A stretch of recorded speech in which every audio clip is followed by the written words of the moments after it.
boys and girls. This is Miss Campbell, and I'm going to be reading chapters 5 through 8 in our story, Saving Winslow.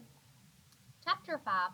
Mac was 13, 3 years older than Louis. People sometimes thought they were related because they were often together and both had dark, unruly hair and dark eyes and were tall and thin. Louis's own brother Gus shared Louis's dark features but had their father's strong, stocky build. He had played football in high school and had been eager to join the army. Louis missed him.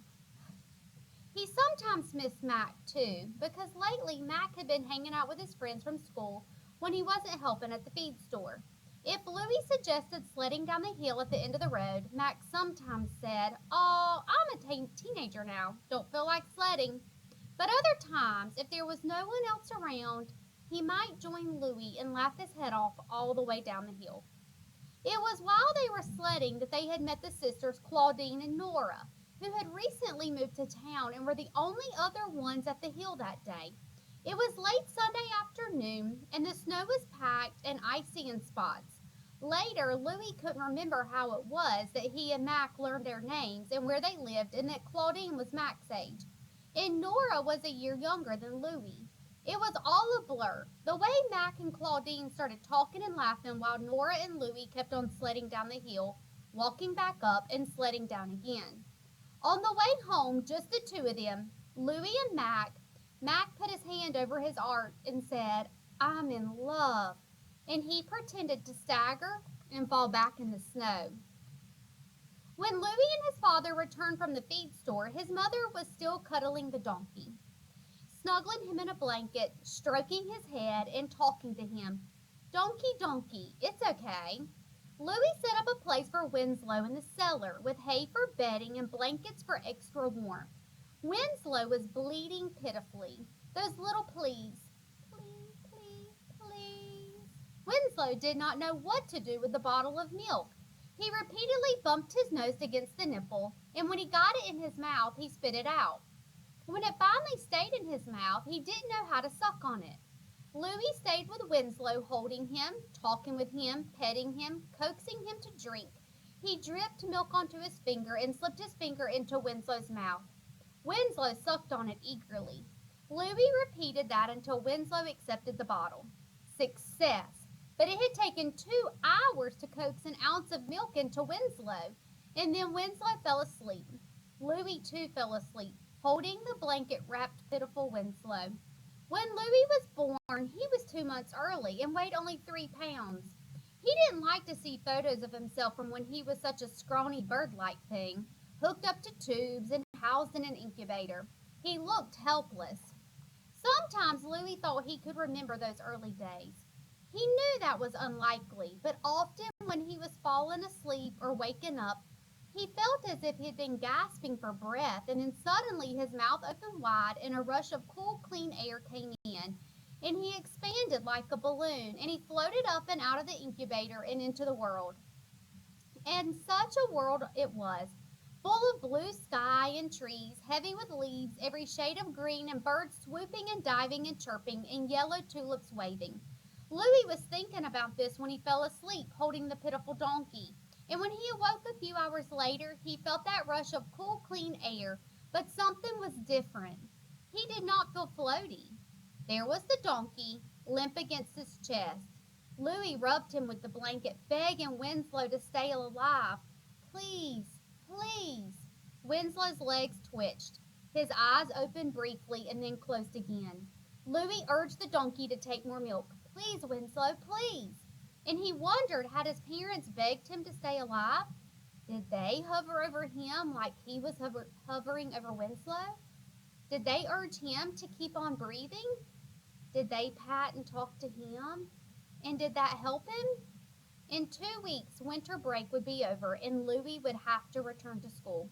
He hadn't thought about what he would do with Winslow when that time came. How would he get frequent feedings in? His mother said, "Oh, don't worry about that. We don't even know if Winslow will be—" Don't say it. Louis missed his brother Gus and wished that he had not joined the army, even though it was what Gus had wanted most to do and everyone was so proud of him. You'll be serving our country, Louie's father said. Louie hoped he would serve his country too, and sometimes imagined himself standing on a hilltop guarding the territory. Sometimes his arms were spread wide as if to shield everyone behind him. Was that serving? Gus's favorite sports were basketball, baseball, soccer, football, and although Gus had tried to interest Louie in these games, Louie gradually understood that he did not have Gus's natural talent. He was particularly wary of sports that involved balls. When he tried to throw, kick, dribble, or bat them, they rarely went where he intended. When someone else threw, kicked, dribbled, or batted a ball, Louis was unable to anticipate where it aimed. After one especially frustrating soccer practice, Louis's coach said not kindly, Louis, you seem to, avoid the ball. Right, Louis said. When it's coming at me, I don't know where to move. I can't get out of the way. But you're not supposed to get out of the way. Yes, I am. Maybe sports aren't your thing, Louie. Later that night, he asked Gus, but what is my thing? If it's not sports, then what?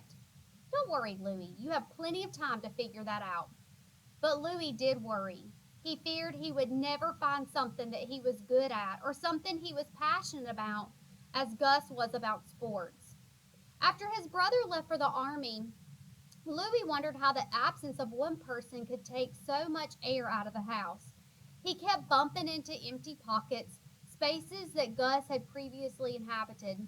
The couch with cushions squished, the kitchen counter always dotted with his sandwich makings, bread and mayonnaise, mustard and bologna, and peanut butter. The bed across from his, the porch cluttered with Gus's smelly shoes and sweatshirts. All these places were now missing signs of Gus. He and his parents hovered over each letter and postcard from Gus. They were hungry for his voice and his news, but he rarely phoned, didn't write often, and his news was not elaborate. Life was okay, or not too bad. Once he said it was great, but he did not explain why it was great. The food was okay and not too bad, though one time he and his buddies had pizza, and it was great. Not the biggest vocabulary, Louis's father observed. At first, Gus had signed his letter simply Gus. Then it was Miss You, Gus. But lately, each letter enclosed with the same three words Remember me, Gus. Of course they would remember him. Louis always thought when he saw that signature, what a crazy thing to say. But it made him worry about Gus. And now, when Louis was holding Winslow, coaxing him to drink, wishing him stronger, he hoped that if Gus were sick or injured, someone would watch over him. Well, boys and girls, that was all of chapters 5 through 8. I can't wait to hear what happens next. Bye.